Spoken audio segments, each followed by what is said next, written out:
এই বাড়িতে আজ রয়েছি আমি পুরোপুরিভাবে একা। আমি বাদে বাড়িতে কিন্তু আজকে আর কেউ নেই। ঘড়িতে এখন বাজে 3টে।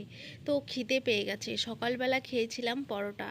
আর আজকে কিন্তু রান্না করিনি বলতে ভুল, সকালবেলা করেছিলাম সেদ্ধ ভাত বরের জন্য। তো বর খেয়ে চলে গেছে। আমি একা রয়েছি বলে নিজের জন্য আর রান্নাও করিনি। রান্নাটা করব বিকেল করে, কারণ মা বাবা আজকেই বাড়িতে আসছে। আমার শ্বশুর আর শ্বশুরমশাই তো গেছিলো আমার বাবার বাড়ি, তো সেখান থেকেই আজকেই বাড়িতে আসছে। তাই ভাবলাম যে একার জন্য আর দুপুরে কি রান্না করব, তাই বিকেল বিকেল করেই রান্না করব। তো এখানে দেখো, একা থাকো আর দুজন থাকো আর 10জন থাকো, পেট তো আর মানে না। তো একটা সময় কাজ করছিলাম, কাজ করতে করতে দেখি আর ভালোও লাগছে না, মানে খিদে পেয়ে গেছে। তো উঠলাম, এখন কি খাবো তাই ভাবছিলাম।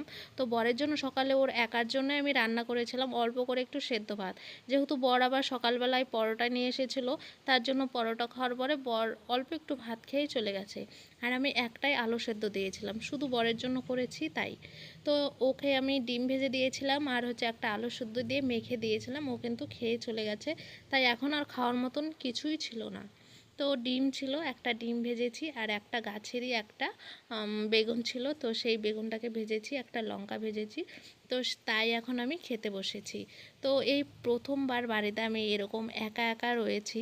কখনো দিনের বেলা থেকে যেও 2-1 ঘন্টার জন্য, তবে এইভাবে পুরোপুরিভাবে একা থাকিনি।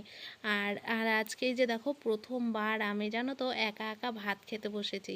আর যখন আমি খেতে বসেছি না, তখন আমার কেমন একটা লাগছিল, ভাবছিলাম কেউ কিছু এসে বলবে নাকি না, কেমন একটা চোরের মতন লাগছিল জানো তো। আর টেবিলে খেতে বসিনি, কারণ বাইরে হচ্ছিল বৃষ্টি।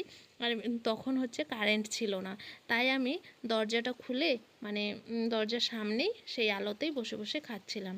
আর শুধু বাইরে দেখছিলাম যে কেউ আসছে নাকি। প্রথমে ভাবছিলাম যে খাবোই না, একবারে রান্নাবান্না করেই খাবো মা বাবা এলে। তারপরে বর এদিকে বারবার করে ফোন করে বকছে যে খেয়ে নাও খেয়ে নাও, কিছু একটা করে খেয়ে নাও। তাই ভাবলাম ভাত যেহেতু রয়েছে, তাই এইভাবেই খেয়ে নিই।